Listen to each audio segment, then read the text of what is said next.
সেউজ শোভা যিমান আকৰ্ষণীয় সিমানেই চহকী প্ৰাকৃতিক সম্পদৰ দিশৰ পৰাও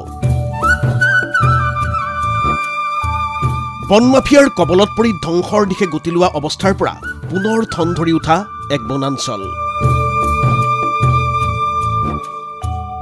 মানুহ বন্যপ্ৰাণীৰ সংঘাত নিয়ন্ত্ৰণলৈ অনাৰ ক্ষেত্ৰতো দৃষ্টান্ত দাঙি ধৰিবলৈ সক্ষম হোৱা এই বনাঞ্চল এয়াই তিনিচুকীয়া জিলাৰ লেখাপানীত অৱস্থিত টিংকুপানী সংৰক্ষিত বনাঞ্চল জাতীয় গছৰূপে পৰিচিত হুলুঙৰ পৰা তিতাচপা গমাৰি হলখ আদি আপুৰুগীয়া বনজ সম্পদৰে চহকী এই বনাঞ্চলৰ অৱস্থা কিন্তু ছবছৰমান আগতে আজিৰ নিচিনা নাছিল কাৰণ তেতিয়া টিংকুপানী অৰণ্যত চলিছিল বন মাফিয়াৰ দপদপনি বন মাফিয়াই লুণ্ঠন চলাইছিল এই অৰণ্যৰ বনজ সম্পদ ৰাজিত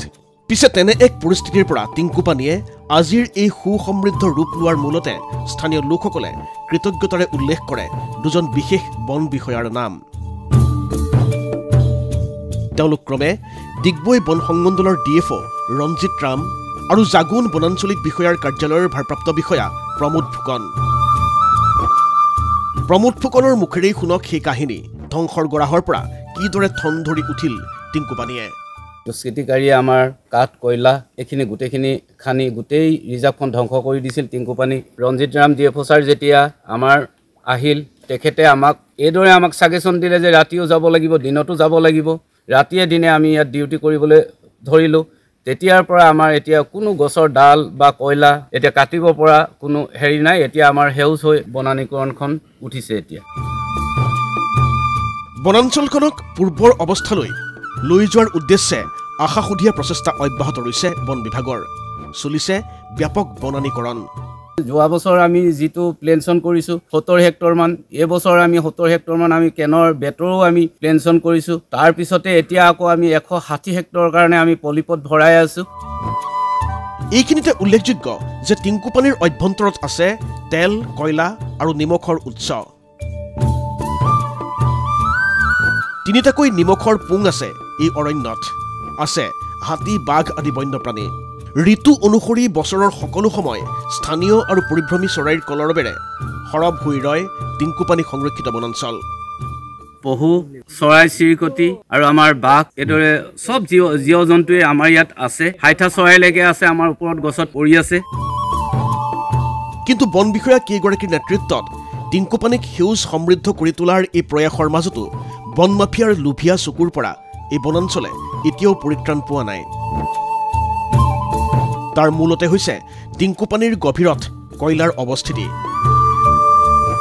বনাঞ্চলখনৰ ভূগৰ্ভত থকা কয়লাৰ খননৰ বাবে এতিয়াও সাজু হৈ আছে ওচৰ পাজৰৰ এছাম বনদস্যু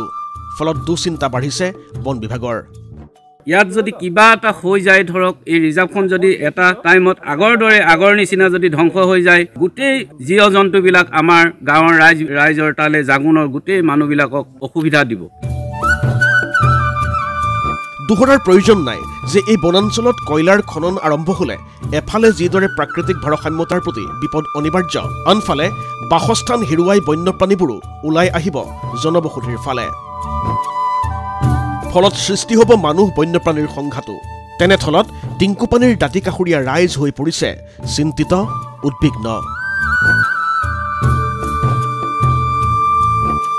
জাগুনৰ পৰা পৰিস্মিতা গগৈ বৰুৱাৰ ৰিপৰ্ট ND24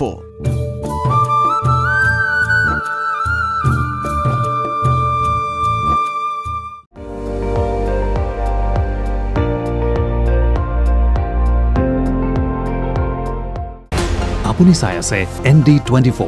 সৰ্বশ্ৰেষ্ঠ নহয় সৰ্বোত্তমৰ দৌৰত